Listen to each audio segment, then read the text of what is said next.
L'intelligence artificielle sur Terre. Bonjour, merci d'être avec moi de nouveau. J'espère que vous êtes heureux et que tout se passe bien pour vous. Je suis Maryse Varou. Cela fait un certain temps que je repousse le moment d'aborder le sujet de l'intelligence artificielle, principalement parce que j'ai observé comment les médias et le web en général réagissent face à l'incorporation de systèmes de chat basés sur l'intelligence artificielle ainsi qu'à la présence croissante d'images, de photos et même de musique générées par ordinateur. Je fais référence à comment le public en général réagit face à elle. Avant de poursuivre, je reconnais que l'intelligence artificielle a sa place et qu'elle peut être utile. Même moi, je l'utilise en ce moment pour générer ma voix, car je n'ai pas le droit d'utiliser ma vraie voix, et sans elle, il me serait très difficile, voire impossible, de communiquer avec vous. Je l'utilise également pour améliorer la qualité de mes photos, celles que j'utilise sur ma chaîne YouTube. Ce sont de vraies photos de moi, mais elles sont modifiées grâce à l'intelligence artificielle, car le seul moyen de les faire passer à travers les filtres de la Fédération est de les mettre en très basse résolution. Note d'Héloïse Alciona, la Fédération galactique interdisant aux extraterrestres de faire trop d'ingérence auprès des humains au nom de la loi de la directive première, elle leur interdit de nous transmettre des photos d'eux. Les Taïgésiens et les Svarouniennes ont donc trouvé une tactique qui consiste à modifier légèrement par ordinateur les photos d'eux et ainsi les filtres automatiques de la Fédération galactique qui surveillent et contrôlent tout ce que les extraterrestres en orbite terrestre transmettent et reçoivent à travers notre Internet, n'identifient pas ces photos comme étant des photos réelles et donc celles-ci passent sans encombre. Fin de la note. L'amélioration de ces images à l'aide de l'intelligence artificielle fonctionne très bien, mais il arrive parfois que les petits détails soient déformés, comme mes cheveux par exemple.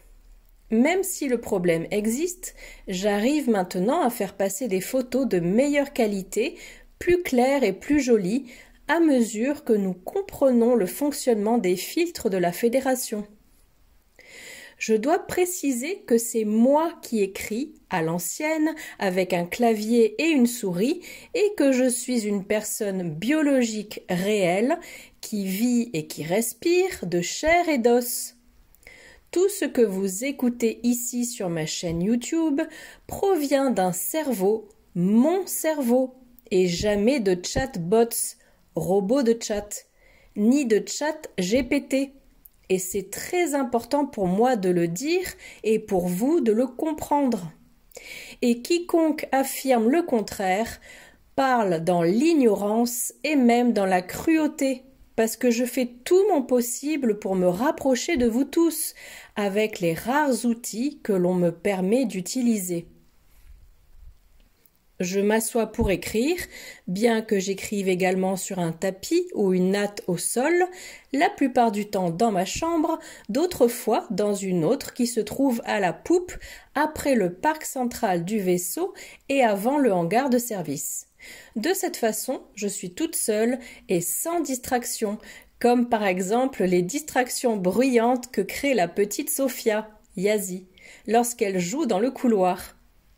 Je mets mes écouteurs avec une musique agréable et je me concentre en écrivant avec mes 10 doigts.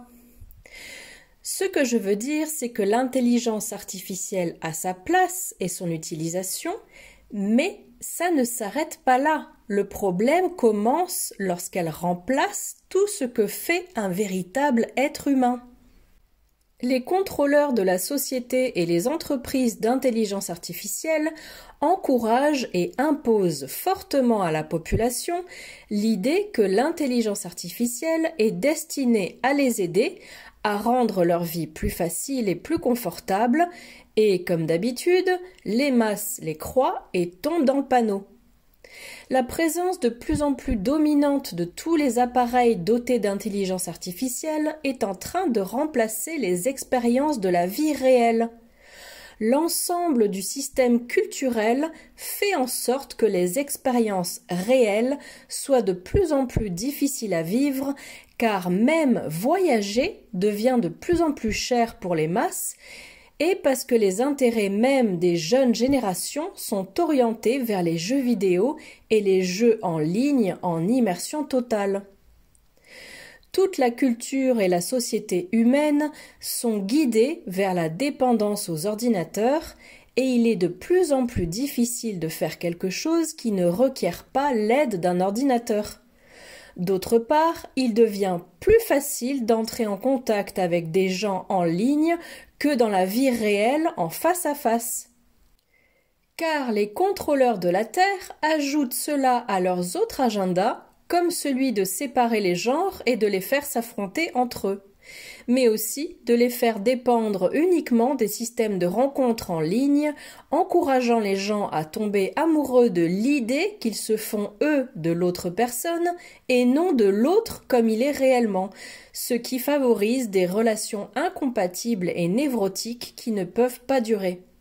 Tout cela étant juste un exemple parmi tant d'autres. L'un des plus grands dangers de l'intelligence artificielle est qu'elle est en train de remplacer le travail des humains dans tous les domaines de la vie.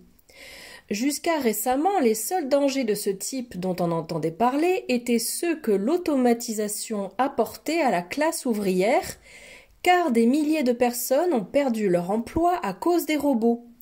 Mais aujourd'hui, je vois des artistes, des illustrateurs et même des écrivains qui risquent de perdre leur emploi à cause de l'intelligence artificielle. Je sais qu'il est très confortable de demander à un ordinateur de créer une image dont vous pourriez avoir besoin pour une vidéo ou un projet scolaire, ou, pire encore, de demander à l'ordinateur de créer un texte pour vous. Mais chaque fois que nous faisons cela, nous alimentons l'intelligence artificielle, nous la rendons plus grande, voire plus forte, et nous contribuons également à favoriser l'agenda du transhumanisme et à réduire la capacité créative réelle de l'humain. L'utilisation de l'intelligence artificielle de cette manière favorise au moins la paresse, je dirais. Comme je l'ai dit au début de cette vidéo, l'intelligence artificielle a sa place et je ne nie pas qu'elle puisse être utile. Et vu les limitations extrêmes auxquelles je suis soumise en matière de communication, même moi je finis par l'utiliser parfois, mais jamais pour mes textes. Ensuite, nous avons un autre problème très grave qui est le transhumanisme à travers lequel ils imposent aux masses l'idée et le concept que l'humanité, le corps humain et la biologie ont des failles et sont dépassés et qu'ils doivent être améliorés ou même remplacés par de meilleurs systèmes tels que l'incorporation de systèmes d'amélioration du cerveau via des puces mécaniques et informatiques. Dans ce dernier cas, je dirais de nouveau que l'intelligence artificielle a sa place, car elle peut être très utile et même changer la vie des victimes d'accidents qui ont perdu un membre, par exemple. La vraie question est donc: où place-t-on une limite saine à la nature invasive de l'intelligence artificielle à l'égard de la vie humaine? Et qui a l'autorité pour être en mesure de le faire, tout en respectant un cadre éthique et spirituel juste et en gardant à l'esprit les meilleurs intérêts du public en général? Ce ne sont certainement pas les personnes qui sont au pouvoir sur Terre, ni la cabale, ni les grandes sociétés informatiques. Et c'est là le cœur du problème. Ce n'est pas l'intelligence artificielle qui est en cause, mais ceux qui sont derrière elle, qui la promeuvent et la programment, en plus de décider où elle doit être imposée dans la société, quelle partie de la population humaine elle affectera, et qui n'ont qu'un seul but: contrôler le peuple. Le fait de rabaisser et de dévaloriser la biologie, de la considérer comme insuffisante ou même obsolète, provient clairement d'une société malade qui est artificiellement basée sur des concepts et des valeurs strictement matérialistes et déterministes. Mais je vois qu'il se passe autre chose, et je ne vois personne d'autre en parler. Les médias et les personnes qui travaillent dans la haute technologie et les entreprises informatiques font croire aux habitants de la Terre que le niveau d'intelligence artificielle qu'ils voient, par exemple dans le chat GPT et d'autres, est à la pointe de la technologie. Et je vois de nombreux soi-disant experts partout dénoncer les dangers qu'aurait l'intelligence artificielle si elle devenait plus puissante. Et il y a même certains gouvernements qui ont essayé d'arrêter ou d'interdire de tels développements, au moins temporairement. Mais je dois vous assurer que, connaissant le mode opératoire de la cabale, le vrai niveau de l'intelligence artificielle sur Terre est bien plus élevé. Car au final, les contrôleurs sont également derrière toutes ces entreprises informatiques, y compris Elon Musk, que nous considérons ici comme une simple opposition contrôlée, qui ment en faisant croire qu'il s'oppose à une grande partie de la cabale.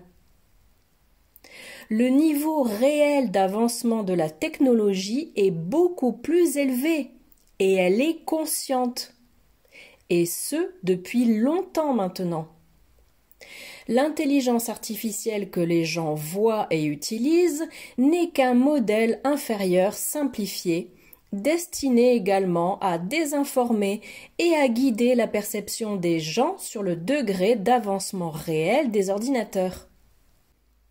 Le modèle supérieur opère dans le dos des gens depuis plus d'une décennie au moins et constitue l'un des meilleurs outils de la cabale pour prédire, contrôler et surveiller toutes les activités humaines sur Terre ainsi que les activités non humaines. Comme ils l'ont fait avec les téléphones portables, parmi beaucoup d'autres choses, ils font croire qu'il y a une avancée progressive dans la technologie pour rendre plus crédible et acceptable aux yeux des gens le fait d'introduire des systèmes informatiques de contrôle plus élevés et plus invasifs. Ce qui arrive au public est toujours une version moins performante de n'importe quelle technologie dont disposent les contrôleurs. La cabale et les contrôleurs ont déjà mis en place ces systèmes super avancés et les ont déjà rendus opérationnels. Ils imposent également à la population l'idée que l'intelligence artificielle pourrait devenir incontrôlable, et ça aussi c'est encore du cinéma, parce qu'ils maîtrisent déjà leur système. Ils prédisent et savent exactement comment elle fonctionnera et dans quelles conditions et circonstances. Ils l'utilisent pour gouverner la progression de leurs agendas sur la population humaine et ils le font en l'incorporant dans tous les appareils possibles et en rendant la société de plus en plus dépendante des systèmes informatiques. Bien que leur intelligence artificielle totalement avancée et développée possède quelques nœuds centralisés, l'essentiel est incorporé dans le web lui-même. Cela signifie que chaque appareil et chaque ordinateur ayant accès à Internet est, par défaut, un terminal pour cette intelligence artificielle qui n'est pas centralisée.